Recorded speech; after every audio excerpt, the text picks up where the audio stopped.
Forsaken est un jeu Roblox publié officiellement le 25 décembre 2024, qui a régulièrement plus de 100 000 joueurs actifs. C'est un jeu d'horreur asymétrique, donc un peu dans le style de Dead by Daylight, où là tu as un tueur qui doit tuer les survivants qui font de leur mieux pour survivre. Une des grandes raisons principales de pourquoi Forsaken est autant populaire, c'est parce que le jeu utilise des personnages connus du mythos Roblox, ou juste des personnages qui viennent de Roblox. Et c'est, je pense, la grande raison derrière la popularité du jeu. Le jeu, au fil des mois, au final, a évolué en quelque chose complètement différent de sa vision originale. Et je pense que le but de cette vidéo, c'est vraiment juste d'exprimer mon avis sur le jeu actuel et à quel point, en fait, la version originale du jeu était tellement supérieure. Et je vais aussi parler beaucoup des problèmes que le jeu moderne a, que l'ancien n'avait pas ou avait, mais en beaucoup moins pire. Bon, maintenant que j'ai fait une introduction extrêmement simplifiée du jeu, je pense qu'il est temps de passer à la première catégorie.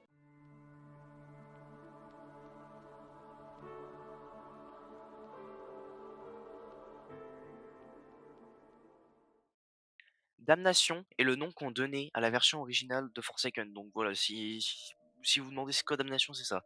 C'est juste pour les différencier en fait. Le but de cette partie est de comparer Forsaken et ce qu'aurait pu être Damnation.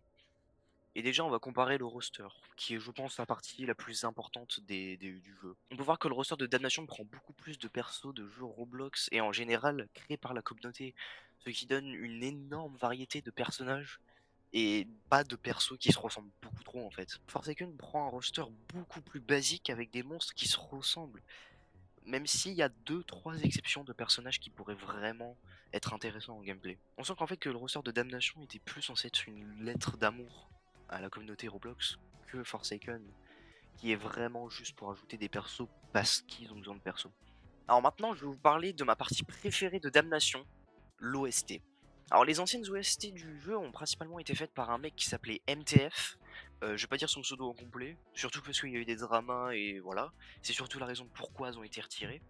J'ai pas trop envie d'aller dans les dramas, même si je pense que je serais forcé d'y parler dans la vidéo. Les anciennes OST allaient beaucoup mieux avec l'esthétique du jeu et on sentait que le jeu voulait être ce qu'il voulait être grâce à ces OST en fait de l'époque. Je veux pas être méchant envers les nouveaux composeurs, hein, vraiment, moi je sais pas faire de la musique. Mais je trouve que les nouvelles OST ont beaucoup trop de variété en qualité, ce qui donne un peu un aspect chaotique à l'OST du jeu et ça va pas du tout. Mais si je pourrais garder 4 composeurs du jeu moderne, je choisirais Lymph,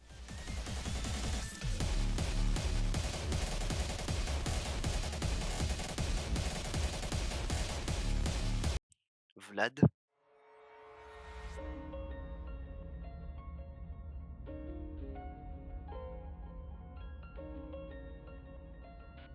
Eden Essence, je sais pas si c'est comme ça qu'on le prononce,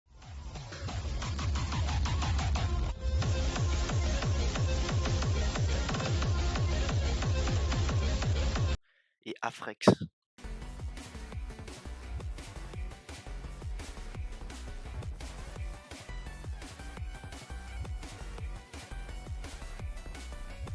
Il y a d'autres OST qui ont été refaites et qui sont pas forcément si mauvaises que ça, et c'est plus des réinterprétations, mais je trouve que les anciennes étaient quand même un peu mieux.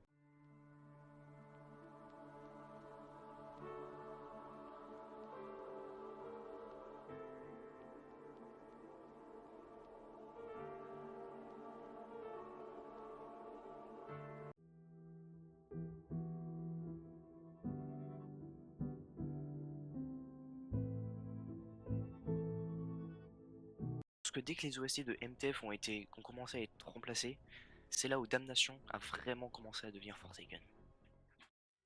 Bon, maintenant que vous avez une idée un peu claire de c'est censé être quoi Damnation, ou qu'est-ce que ça aurait pu être, je vais maintenant parler de Forsaken. Et quel meilleur sujet relié à Forsaken que son développement? Plus précisément, les skins.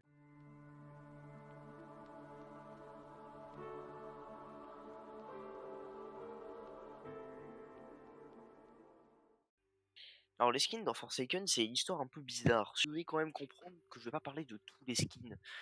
Je vais parler d'un certain type de skin.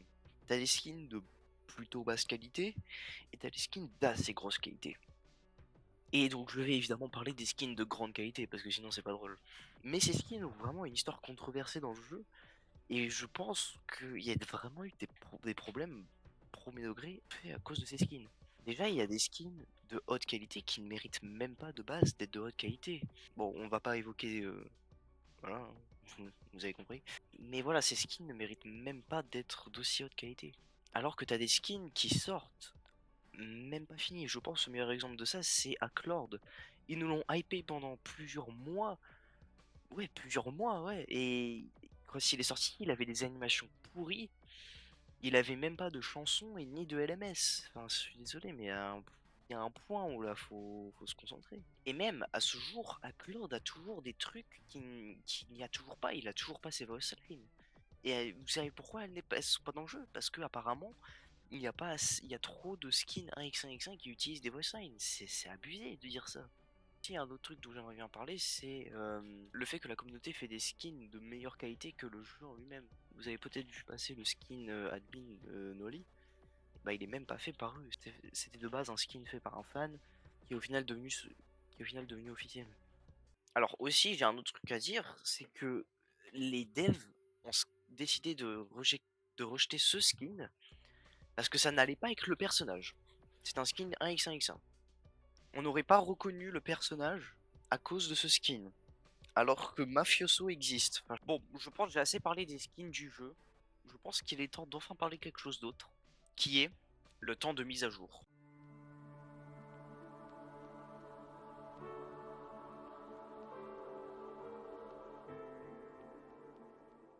Alors le temps de mise à jour dans ce jeu est très bizarre. Enfin, il y a des mises à jour comme Noli qui peuvent prendre 8 mois, tout comme tu as des mises à jour comme Gas 666 qui peuvent prendre 2 mois seulement. Donc je vais parler d'un autre truc. Les mises à jour en elles-mêmes, elles sont plutôt mid, hein.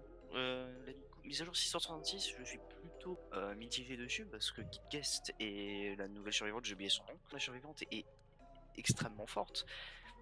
Par contre, Guest, lui, bah, il s'est fait nerf à un point où là, il est quasiment injouable. Il est beaucoup trop faible. Je sais pas combien j'ai perdu de parties avec lui. Alors, pourtant, genre, j'ai 9 jours de jeu sur Forsaken. Je suis pas mauvais. Je sais pas comment c'est possible de nerf un personnage à ce point-là. Un autre sujet qui me tenait aussi à cœur à propos des mises à jour du jeu, c'est Noli, et à quel point en fait c'est une des plus grosses déceptions de ce jeu. Noli a été premier de base à être un tueur de style trapper, donc genre il place des pièges autour de la map pour, attraper les joueurs. Et au final, qu'est-ce qu'on a eu? Juste un clone, une version moins fun de Cool Kid. En fait, toutes ces choses nous montrent que les nouveaux développeurs, parce que si vous n'avez pas suivi, il y a eu un très gros drama. Ça a dû se résoudre par deux nouvelles personnes qui gèrent le jeu. Bah, en fait, on sent que ces deux personnes qui font les grosses décisions pour le jeu, en fait, ne savent pas gérer un jeu. Je ne sais pas le faire moi-même, mais tu sens qu'en fait, ils n'ont pas choisi les personnes assez compétentes pour le faire. Aucune haine envers eux, hein, vraiment, mais c'est pas leur bon poste. Vu les décisions très bizarres et étranges de développement, tu sens qu'en fait, ça va pas.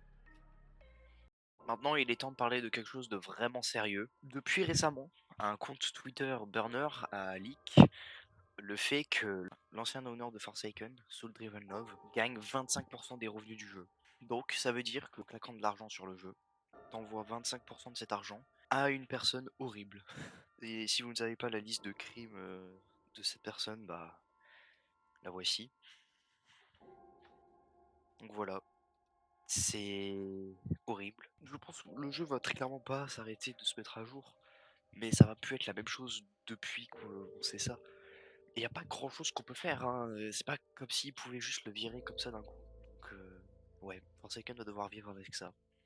Donc, en conclusion, Forsaken est un jeu qui avait du potentiel. Il y en avait énormément. Mais au final, c'est juste transformé en histoire tragique de drama après drama et de décisions de développement étranges. Comme d'habitude, n'envoyez aucune haine aux personnes que j'ai mentionnées dans la vidéo.